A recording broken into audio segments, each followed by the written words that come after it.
So welcome all for today's webinar, 401k Mastery. So today I and Harshil are going to talk more about the one of the important investment avenue in US, that is to build wealth.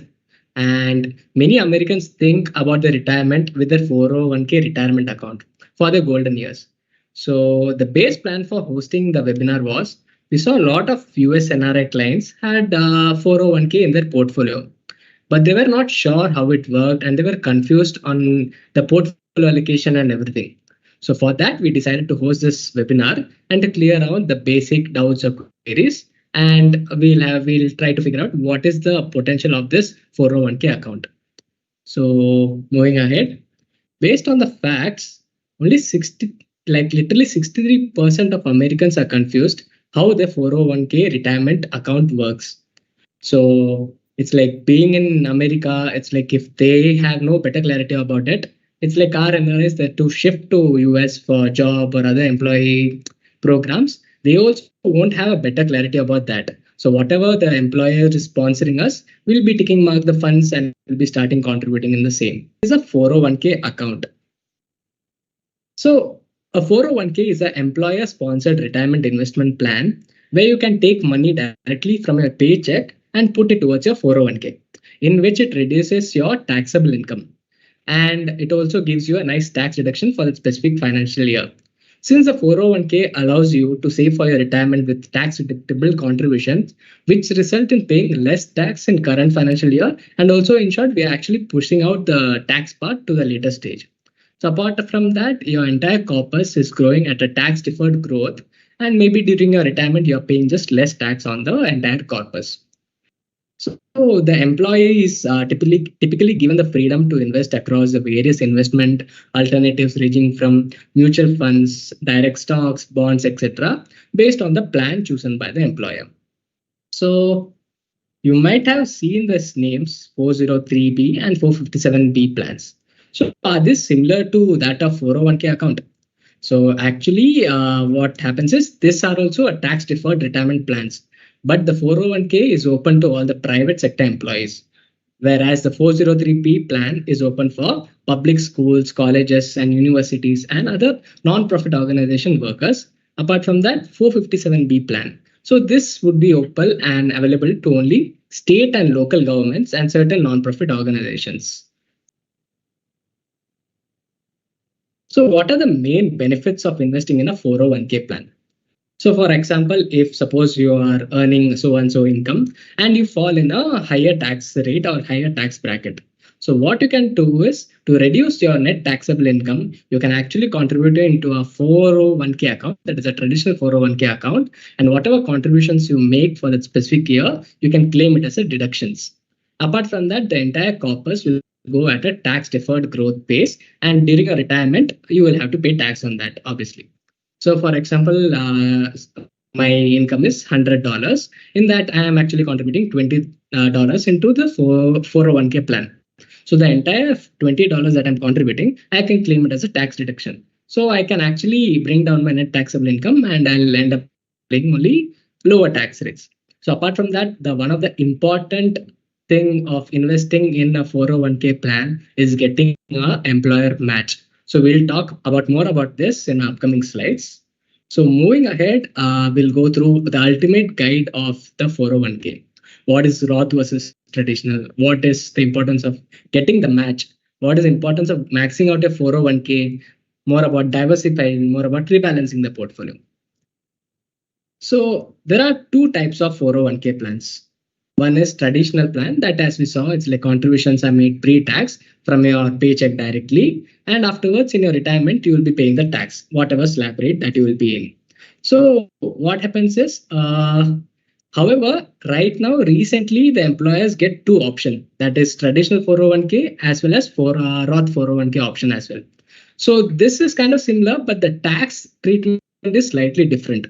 With the Roth 401k, your contributions are not tax deductible. In short, when you get the paycheck, your taxes are paid and then you will be funding your contribution to the 401k account. So in short, the contribution made under Roth 401k are from after tax dollars. So right now you won't get any tax benefit reduction as of such, But in the long term, you get huge tax benefit because during your retirement, the entire withdrawals would be completely tax free. So to summarize, what is the difference is in traditional 401k accounts, the contributions are made pre-tax, and in the end, during a retirement, whatever slab rate would be, we'll be paying the tax at that date.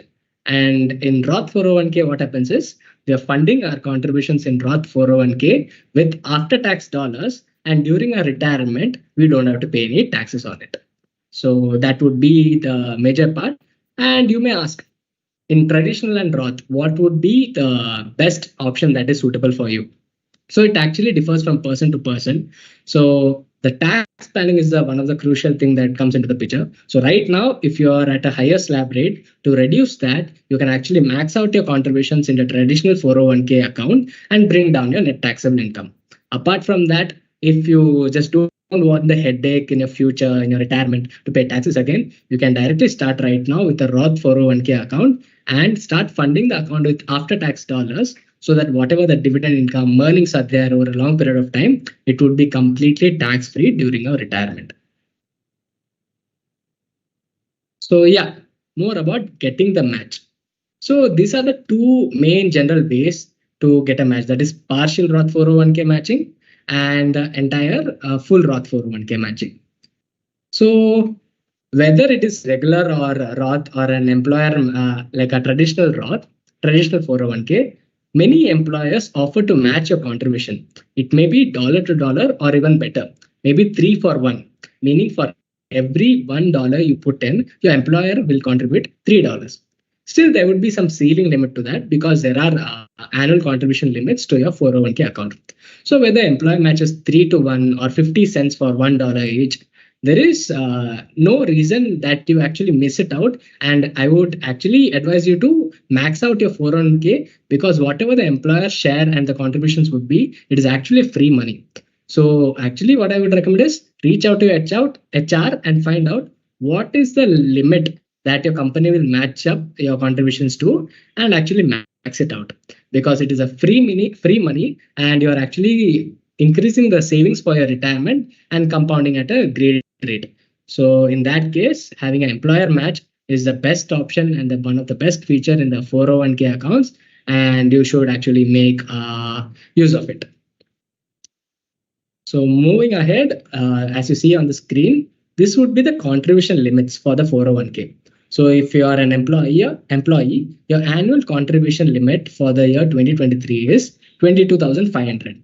So catch-up contribution for those who are above 50 years. So they can additionally contribute around $7,500 in the 401k account. But as you see below, in the combined employer and employee contribution limit, you can actually max out your employer match and everything, and you can actually contribute up to $66,000 per financial year. So this is one of the important thing you can consider.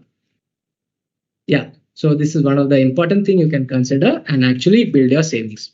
So apart from that, one thing you can notice is it's like annually the contribution limit has been increased, and it is considered on certain factors such as inflation, recession, etc.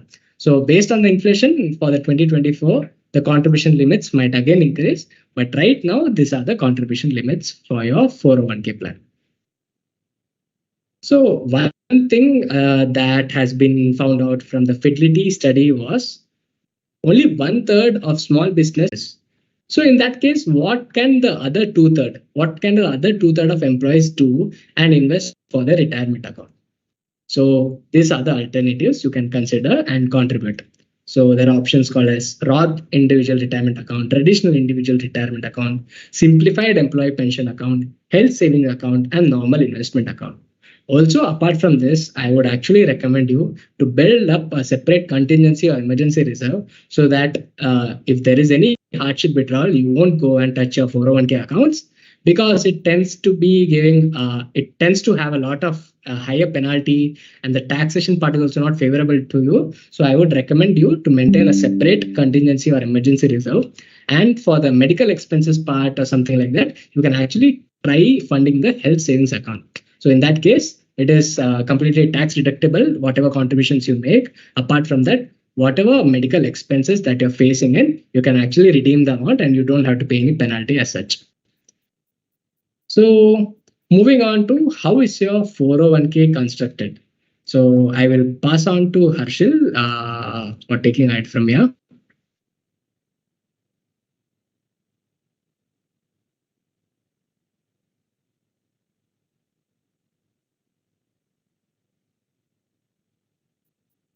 Hey, thanks, Vinayak. Thank you all for joining in on a Saturday. It's Halloween week also. So thank you so much for taking out the time. So how is your 401k really constructed? Very simple. I think it's having a mix of mutual funds, it's having a mix of stocks, having bonds, and it has a component that is cash.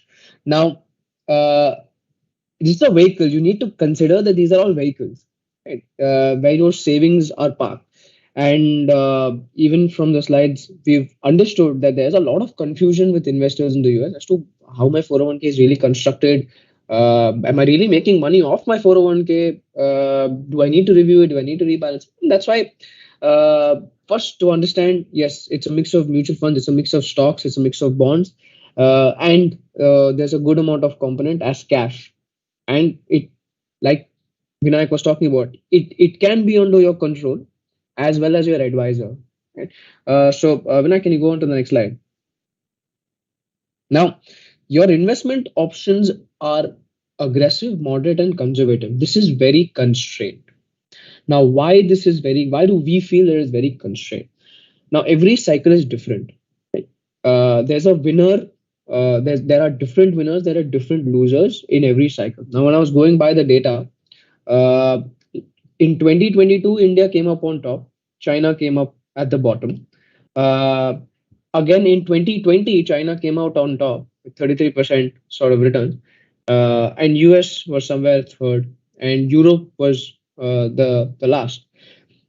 So consistently, every year there's a different winner and there's a different loser. So winners keep on rotating across geographies.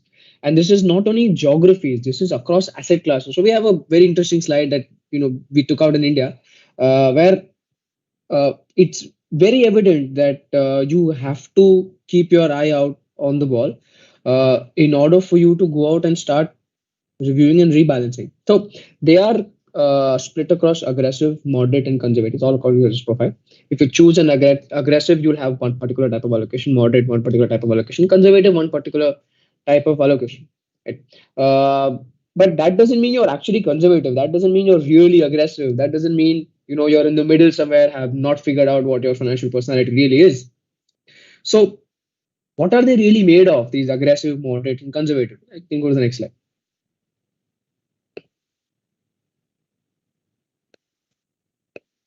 Right. So these are target dated funds. Basically, they tell you that, okay, let's set a target for you. Let's set up 2040, let's set up 2045, 2050, wherever. And they say that over a period of time, we will rebalance for you. So it's not your risk profile or anything of that sort. It is the time. Okay. Now, let's say you are going to retire in 2040. All your allocations will be made in such a way where over a period of time, let's say after 10 years, the equity component starts going down and the debt component starts going up.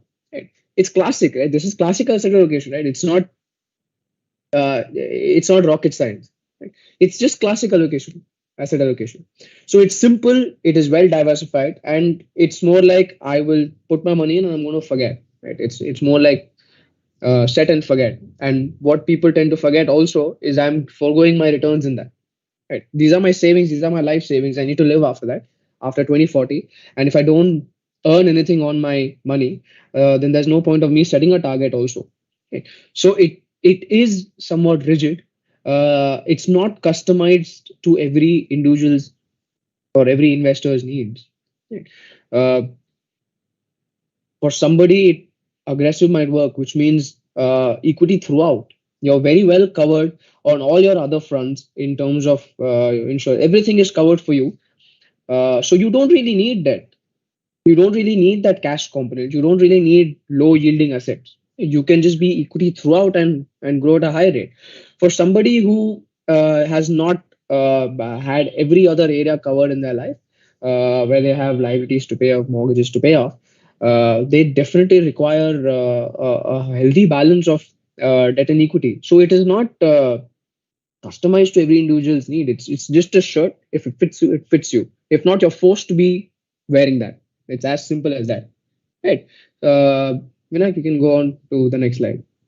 Right. So these mutual funds are they're very simple blue chips. They're growth fund. Everybody has heard these terms somewhere or the other. They are actively managed funds. It's blue chips, small and mid, emerging, money market, value, and there's REIT. So we've noticed there's a good amount of component as an option that you can choose as REIT.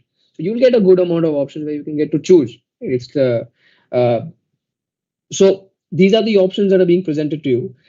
Tips is yeah, inflation protected bonds. They have not done their job, which means again it's an asset class that has done well before, but in this cycle it has not. So it's not really working in your favor. Right?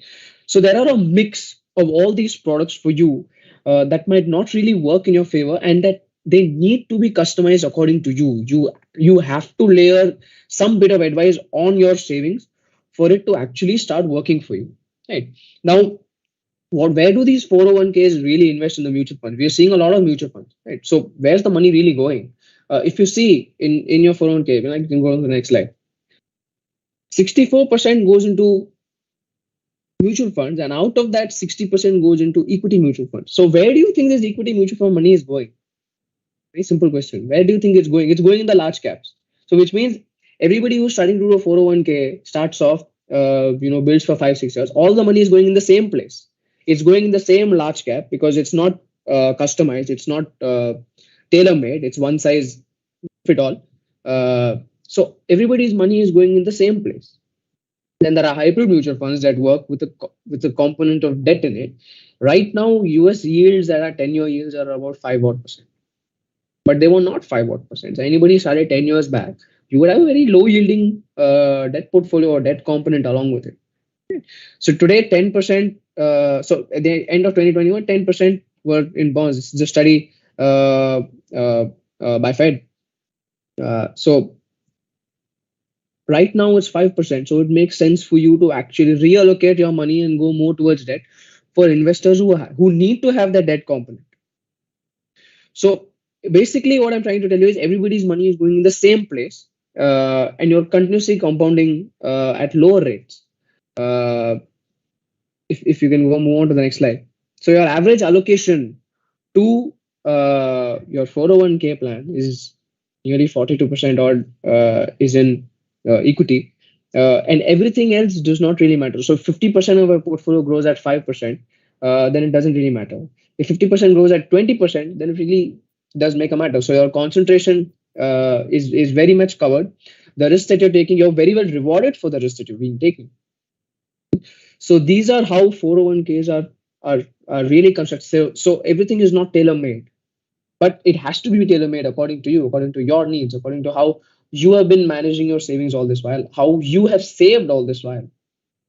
So and they are all past dated. It works based on past returns. It does not work on future returns. And when you go out saving, you back a fund manager who is having that sort of expertise, who's having that sort of experience to sort of take a call for you.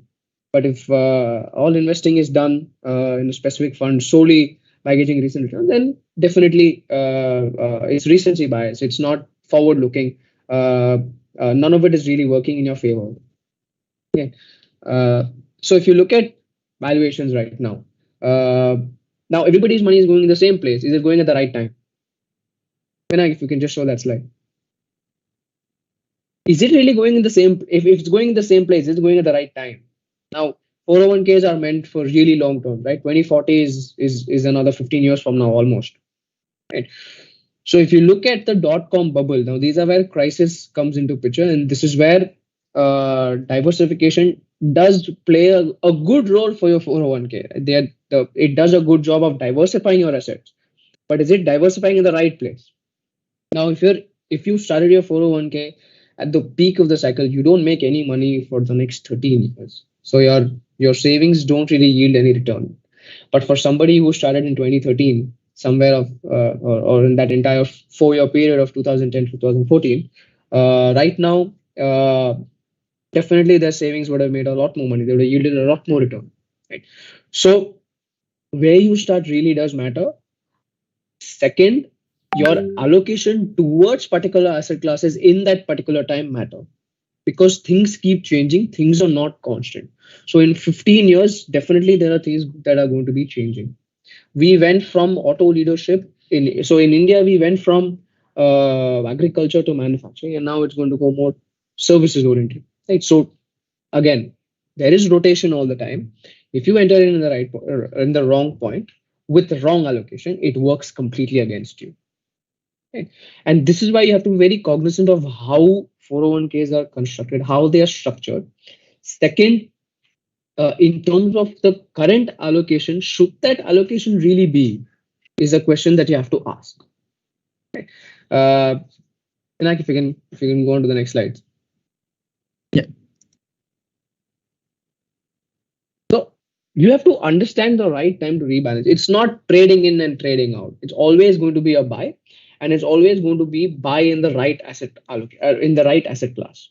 Right now, it makes sense. I'll give you an example. Right now, it really makes sense. It's very, very juicy. Right now, yields are at 5% odd, and anybody in the US should definitely look at 10-year, 2-year yields. The yields they're inverted. So definitely for short term, a 2-year paper, 3-year paper definitely works. Duration is not something that we would recommend, but anybody who has that sort of uh, uh, uh, liability that comes up, anything that is more debt oriented, anything that's more passive where you need interest, definitely this works, right? So in this favor where recession risk is extremely high, your currency is weak, inflation numbers are quite high in the US, right? Your gold commodity prices are going up the roof. Your crude is at $90 now. Your gold is more than $2,000. Right? This is a point in time where you have to buy. You cannot sit in the sideline thinking, okay, when I'm being subbed in, I will perform then. No, you have to continuously buy, but buy in the right asset class. This is where rebalancing comes. This is where rebalancing will work in your favor for your 401k investments.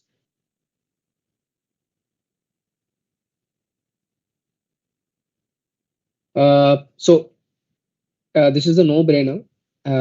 So before investing in any instrument, it is very important to review your risk tolerance and risk capacity.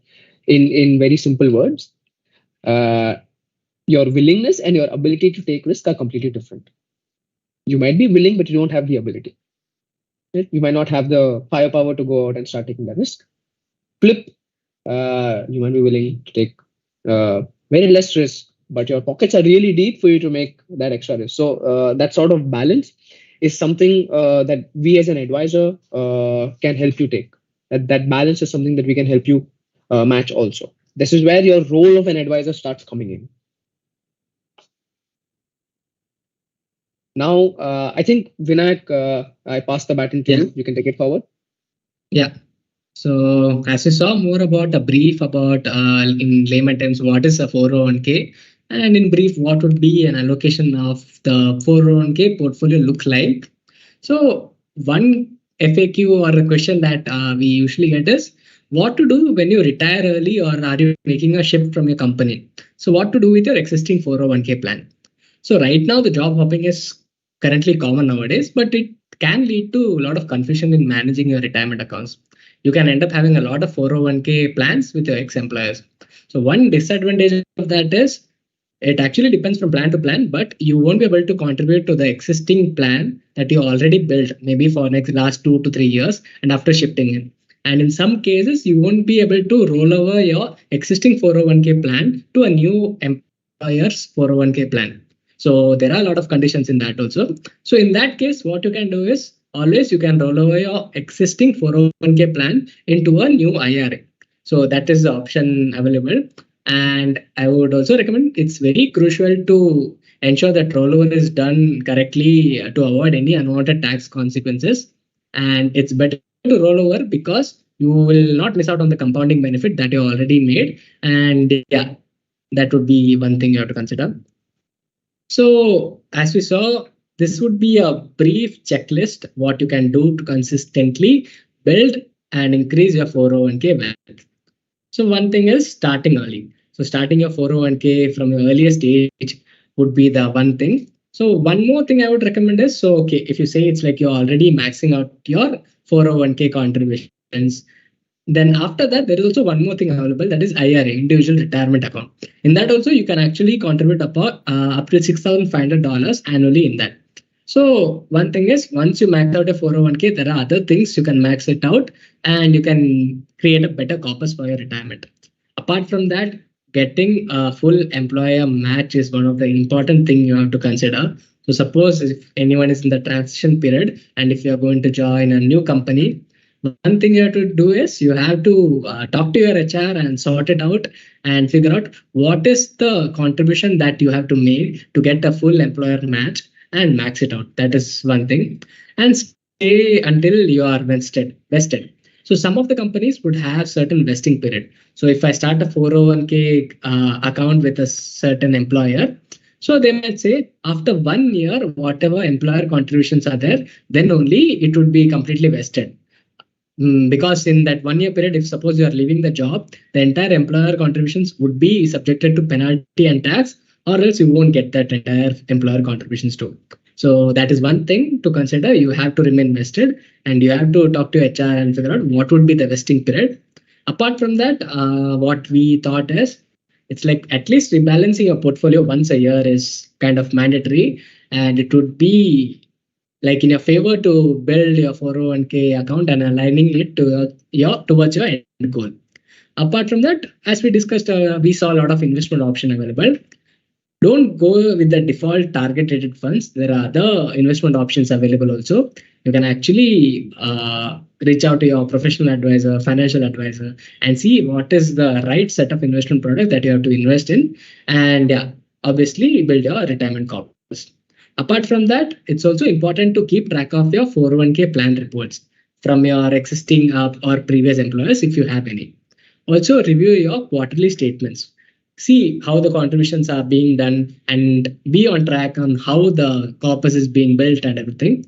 Apart from that, one of the important thing is ask for help when you need it. There are financial advisors, professional advisors, and we are here to help you out and sort you out. And what is the ideal allocation based on your risk capacity, risk tolerance, and based on your end goal, that is retirement, obviously. So one more thing, again, I'll be repeating, staying on top of your 401k company match, the employer match is one of the important thing. Understand your company rules and max out your contribution. Speak to your HR and learn about the employer sponsored plan, and also figure out what is the vesting schedule so that you can get the entire employer contribution. So one thing to address is, so as you saw, it's like there is traditional 401k and Roth 401k. So what if, suppose for example, if you're choosing Roth 401k and if you're contributing after tax dollars into it, so by default, what happens is if you are getting a match from an employer, the employer match would be automatically by default going in towards a traditional 401k account. So there itself, you will have a balance of both traditional 401k and Roth 401k. So in that case, this would be a brief ultimate guide on what are the do's and don'ts and what are the things to be known about your 401k accounts. And apart from that, there are also a lot of investment avenues available in India too. So about that, Harshil, I would ask you to speak more about the investment avenues that are available in India and to bring a balance in overall asset allocation and the portfolio. Right. So a little bit about us. So we are a SEBI registered firm. We are research and strategy driven, which means we are fundamental investors by DNA, and we specialize in managing investments across equity, fixed income, and multi-asset. Okay. So right now our AUM that is on the PMS side is more than 1,500 crores, and we are working currently with about 1,800 plus families in India. So we are a fundamentally backed organization that help people build their wealth in India.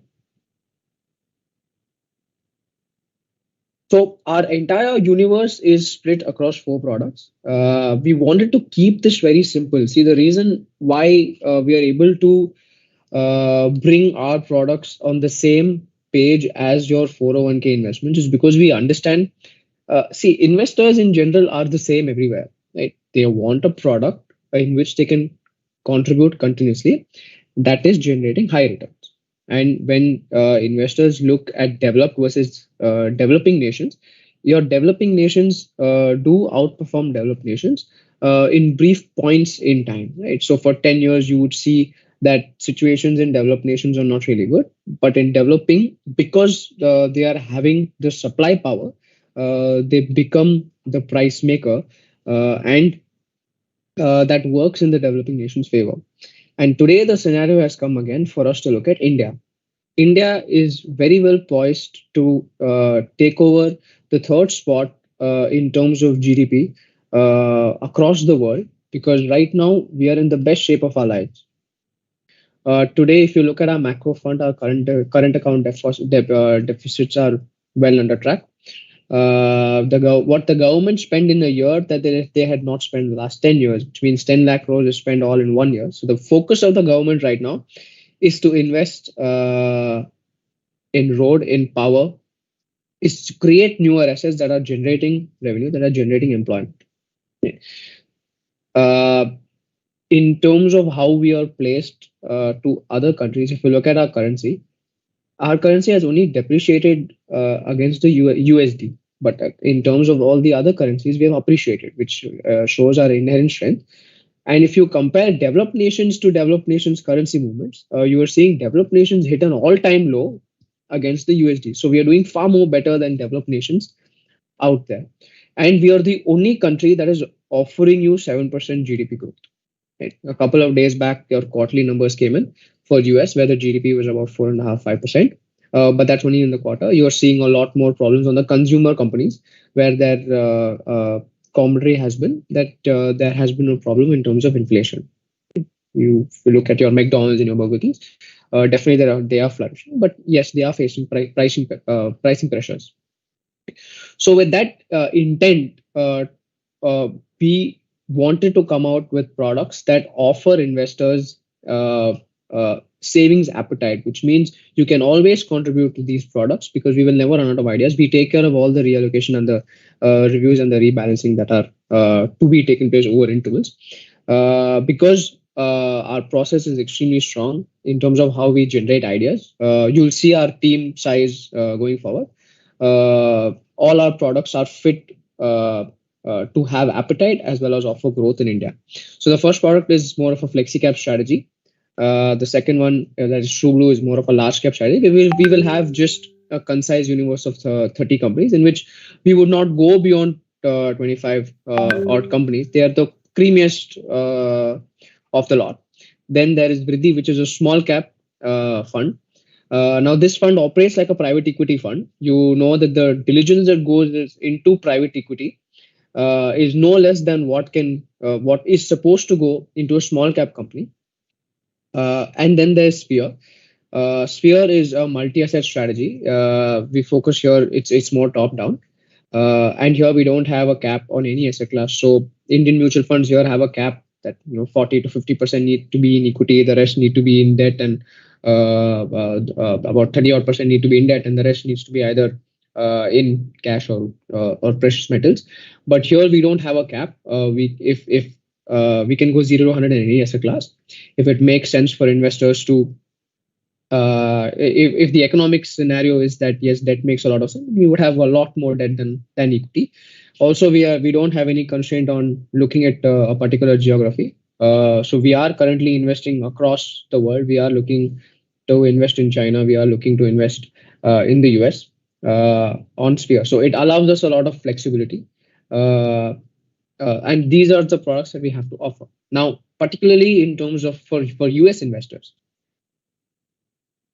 Right. So our investment philosophy, if you can just go back, I just spend one more minute and then we can open for Q&A. It's no more long-term focused. We work with investors who have a 5 or 7 years plus sort of a horizon. It's just like a 401k. For 10 years plus is a great time frame for us to sort of work with investors, because here it's more of non-consensus investment. We don't follow a particular so with leaders, right?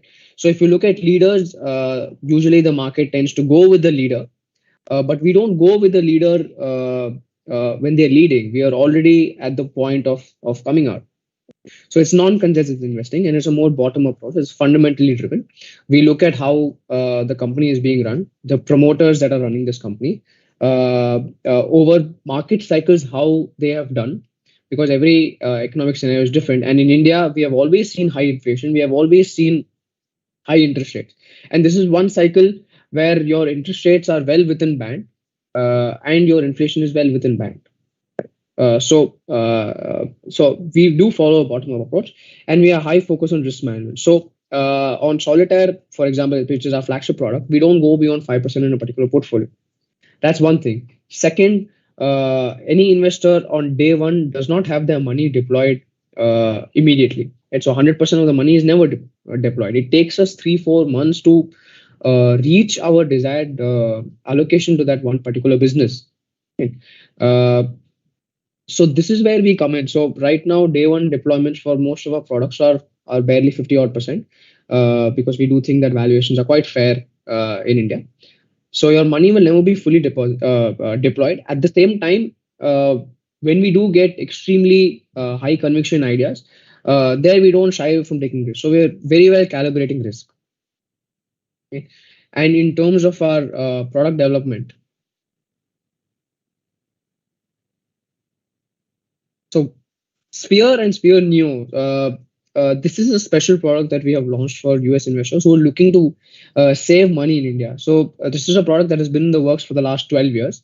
It was our advisory service, which became a PMS, where it was more, we were taking a lot more concentration risk. We were taking more sectoral and thematic calls, and we have real-time performance that back our thesis, back our philosophy on having a more macro top-down approach, and also having a multi-asset approach. So we've had periods in the last 5 years where, for example, gold has been about 20% in our allocation, and the rest has been towards equity. So that has worked extremely well in our favor in India. And this is how we dynamically manage asset allocation. Right? So it's easy for us to shift between asset classes. Right? If you can show the quilt, that's the most important slide. So this is where I was talking about how winners are different. Now in India, if you see, if you just see 2013, for 3 years, you saw gold lagging. And then from 18 onwards, you see barring 2021, but either way, it's a high base. For 5 years, you've seen consistent outperformance to equity for gold. Right. So every asset class, every market gives you a different winner and gives you a different loser. So this is where we come in and we tactically manage our asset allocation in India. We are able to find out winners before they are actually winning. That's how our research process extremely works. So right now we are at around 42% odd in equity. There's still 10% odd in cash, which we can deploy. Then there's a little bit of debt ETF, which again is a tactical call. Here the yields in India about 7.5%. So we're able to make a good lateral shift when we have to, when equity valuations do come into our favor. There are sectoral ETFs that we are able to invest in. Also, there is a good amount of precious metals and global ETFs. This is the current portfolio allocation of Sphere Neo. So our promise is scalability and efficiency. So like I said, we are more process driven. Things are going to be very gradual. Nothing is going to go on day one. It's very cost efficient, it's easy on the wallet. Our fees is about 1.5%. So it's very similar to that of a mutual fund in India. So comparing it to a direct mutual fund, we are on par, rather we are cheaper also. It's all in one. So all of our investments are going to be in one place. So we are just going to be taking care of the deployment, but everything will be in one place. Like you don't have to take any decision on, it's like a 401k, right? There will be a debt component, right? But you don't know how the debt component is going to work for you. Right? They might have a tips. The tips has not worked here at all. And tips does become part of your 401k portfolio because it has to be as a part of your asset allocation. There's no reason or why it's there. It has to be there. It's a mandate. Right? But here we will tactically manage your equity allocation. We will tactically manage your debt allocation and your precious metals allocation. Right. So what your 401k won't be able to do, that Neo will be able to do in India. Right. And it's versatile. So it's designed for high savers, meaning you do have a lot to save. And you just need one product in which you can continuously keep pumping in your money. So we do accept systematic investments also, because we don't run out of ideas. Only when we deploy our entire money, you will see, yes, we are adding a lot more and we are adding quite fast. Okay, so this is the trend that we have seen. So this is the team that I was talking to you about. Sham Shekhar, he is our CIO and fund manager. So he's part of all the products, and he does play a very active role. He is our mentor also, and the management team, our head of research is Balaji sir, who is also the fund manager for TrueBlue. Uh, then there is Rohit, who is a co-fund manager for the small cap fund along with Rajat. And then there is Niranjan Sridhar, who is our head of investment strategy, who is a part of the Sphere team. Then if you look at our research and strategy, so all in all, we are about 10 people that are working in research and strategy.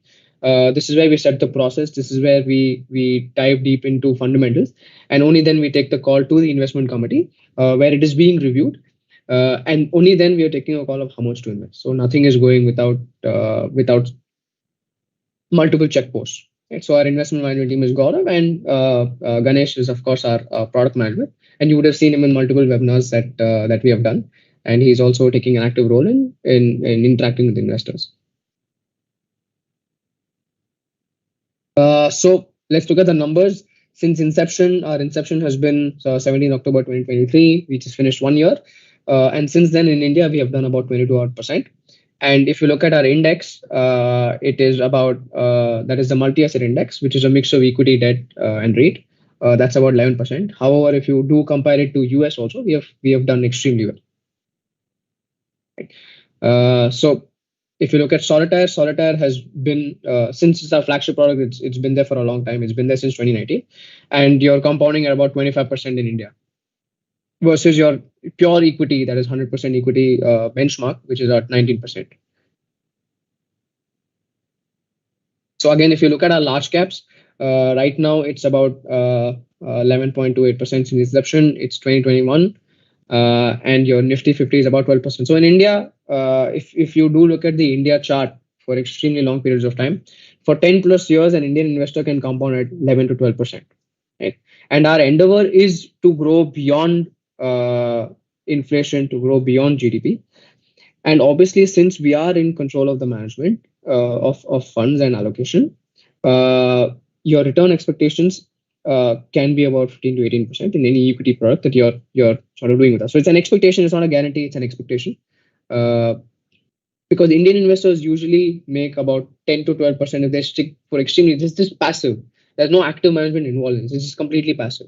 Right? So usually when the active management does come into play, you are rewarded plus 2.5% sort of return. Okay, so that is what your expectation should be if you're looking to build wealth in India. This is our small cap. It's extremely outlier, 36.5% since inception. Small caps have done extremely well over the last 2-3 years, and so has our fund.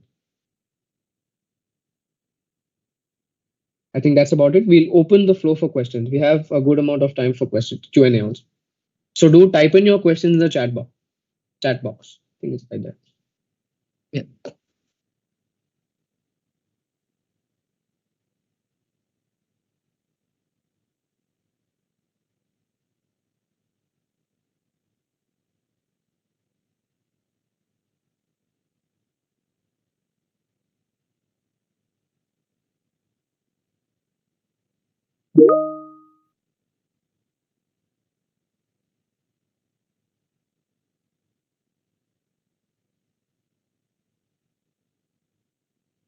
There's one question from Jay Prakash.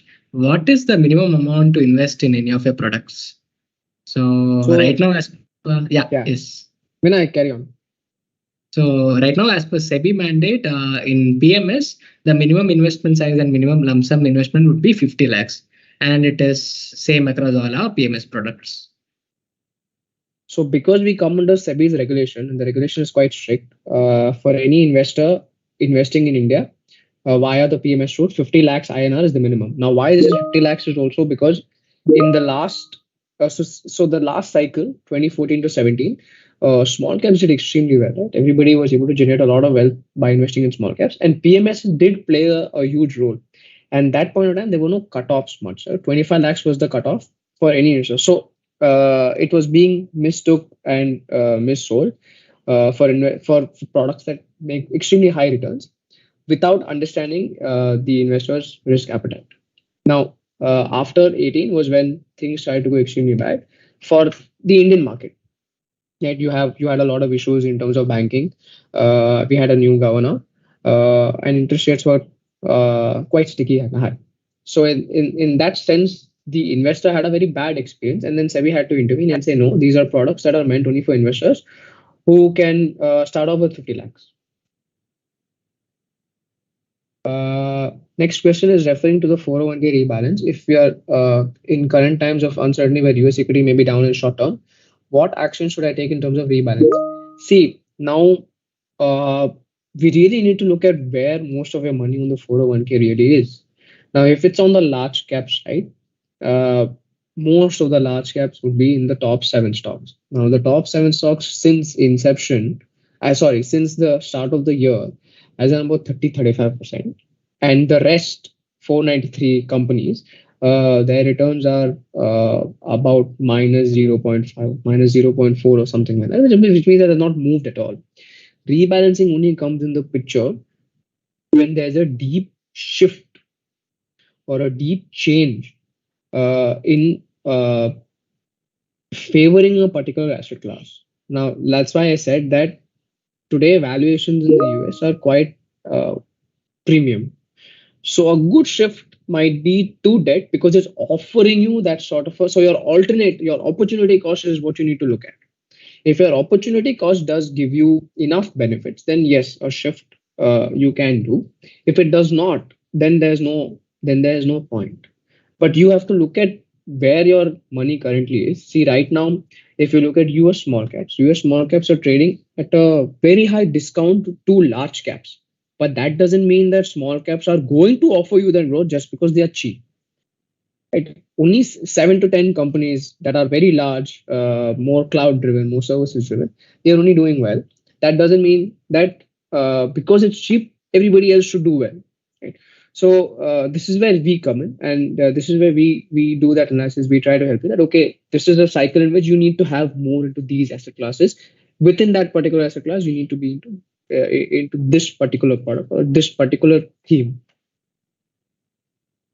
Do you offer investment services for US stocks as well? So we don't have a PMS as of now for US stocks. But if you definitely want to get it reviewed, do get in touch with Vinayak. So we have put in our number. If you do want to get your 401ks reviewed, and this is a service that we are starting to get your 401ks reviewed, there we can review your US investments. There we can also have a conversation of what you can do best. So if employer offers traditional and Roth 401k, which one should we offer more benefits? So more benefits as in, so one thing is it would actually depend upon the tax rates and the taxation part. So suppose if, for example, if you are under the higher tax rates and if you want to reduce your net taxable income, then you can go for the traditional 401k account. In that, you will be actually reducing your net taxable income and the taxation part. You can actually delay it till your retirement. So most of the time what we say is, after the retirement, most of the US NRIs will come back to India. So at that time, we can actually structure your pension in that way. It's like we can keep your net taxable income very low and the lower tax brackets or lower tax rates. Apart from that, the Roth 401k contributions would be more better because it's just after tax dollars, and at the retirement, you don't have any worries about the taxation part. So we can surely have a discussion on this, and yeah, we'll connect you regarding this. So the next question is regarding your 401k balance. If you're in, with most of 401k being driven by index investing, what parameters as ratios should we consider in evaluating index weightage? So first, I think investors need to stop being obsessed about a particular ratio or a P ratio or a PB ratio. Every industry has a different metric to see what its real worth is. For commodities, it might not be P. For technology, it might be P. For banks, it might not be P, it might be PB. So it doesn't matter what ratio or what analysis you choose for one particular industry, because it's not going to work for every other industry. Right? Having said that, uh, right now in terms of index weightages, there are many indexes for you to choose from. Now, ETF Central does give you very good data on US about how there are newer funds and more complicated ETFs that are coming out. There are leverage ETFs. There is a debt is still at the starting stage. So it all depends on what your priority really is. If your priority is more on growth, and you're very well covered, like I said, you can have more into emerging markets along with large caps, right? Because they offer you the growth. At the same time, you can take that risk of doing in emerging markets. So it all depends on what your risk appetite really is. How is the tax compliance handled in India and US for Sphere Neo? Vinayak, you want to take that tax question? Yeah, so it's like what we have seen is for the Spear Neo, usually the tax implication part, the churn ratio and the intraday trading part is very less. So obviously, while filing the taxes, we have to show whatever the foreign assets that we are holding. So in that case, it's like if you have any tax related query for tax filing, we will be able to help you out in that case also. Even there's another question, same on tax. And if a US resident is investing in Indian products, what are the tax implications? So yeah, so as a US resident is investing in Indian products, obviously you will have to pay tax in India too. But there is something called as a double taxation clause. In that, actually, you can actually just stick to one. And anyway, in US, all your global income would be taxed there. So in that case, with the double taxation avoidance agreement, you will be able to get the refund of the Indian tax that you're paying. The same question, is it reported in US and India, or is it reported in US as a foreign investment? So it's so when you invest in India and whenever there is a capital gain, you will have to pay tax at that time also. And yeah, it is reported in both the countries.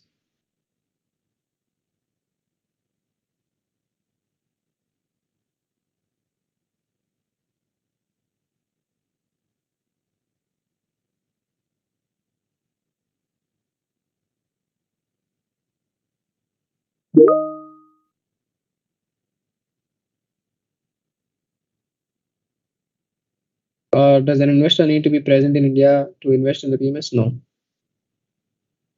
So you can reside anywhere and invest in India. There's no problem.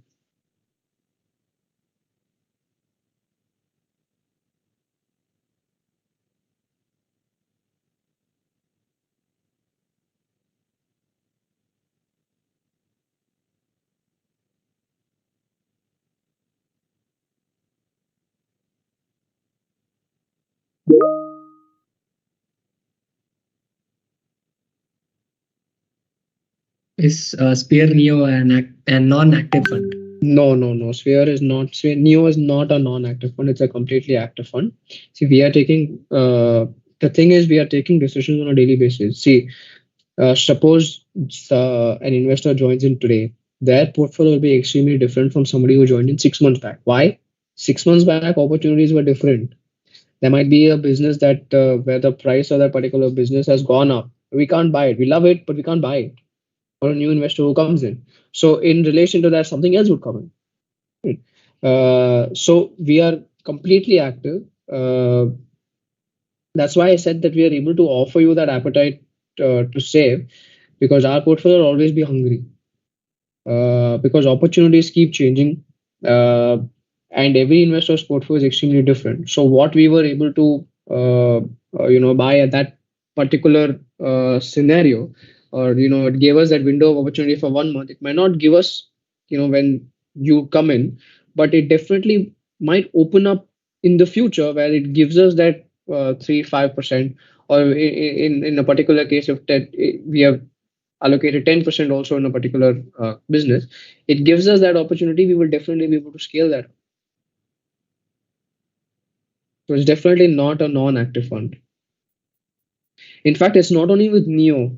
All our products have this mandate where any investor who is every investor's portfolio will be extremely different. So if somebody comes in that one particular month, or in that 1-2 months where the opportunities are more or less similar, that those portfolios will be similar. But somebody who came in 6-8 months back, definitely there are businesses that have gone out of our valuation purchase rate, or rather gone off into sell range, and they've not been there only in the investment universe.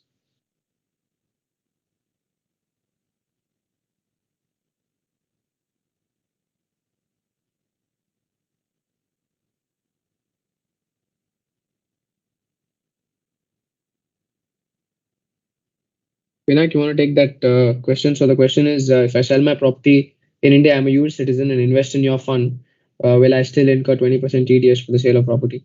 Yeah, that's true. It's like so you will have to pay the TDS. So apart from that, it's like for the capital gain part, there are other option to invest in. But what we see is like for NRIs, like investing into bonds and other investment avenues in India. For taxing part, it's kind of bit of difficult part. So on that case, what we can do is actually you can let us know the exact figures and data, and Yeah, let's we'll figure out get what on a would be the call optimal offline. time. Yeah, yeah, Let's get on better. a call offline. Vinayak, if you can just put our number slide also. Yeah, Uh, sure. you can take it on a number. We'll take it offline also. Interesting case. So we will take it offline. Yeah. Harshil, there's a question if you guys invest in international stocks too as a part of our products. Yes, we do invest in international stocks as a part. We do it via ETFs. See, right now, it's still very nascent for us to look at direct stocks, because the Indian investor is still quite high on Indian stocks, particularly in small and mid caps.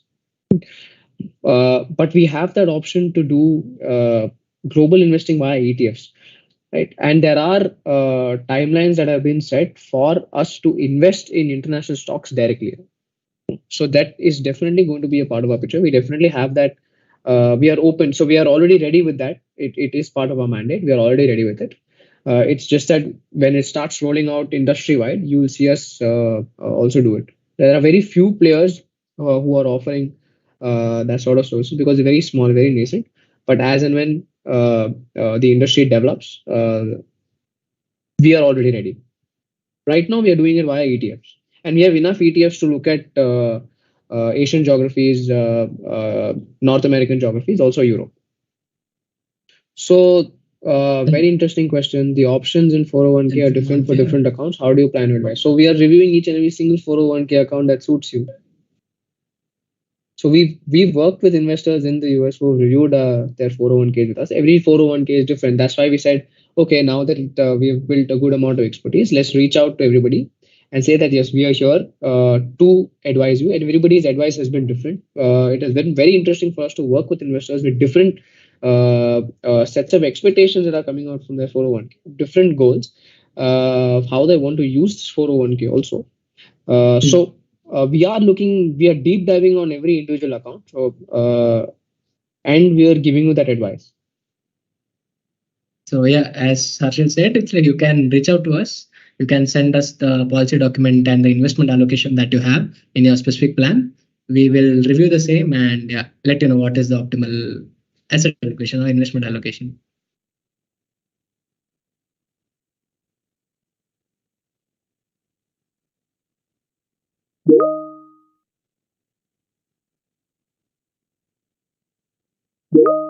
Thank you for your support, sir. Thank you so much. I think there are no further questions. We can close. Do reach out to us. We are very keen on helping you with your 401k investments, because we know that this is untapped. There's a lot of potential for everybody in any market to sort of make very high returns. Right? So we are extremely interested in being part of that journey. Thank you so much. Have a great day ahead. Thank you. Thank you all. Yes.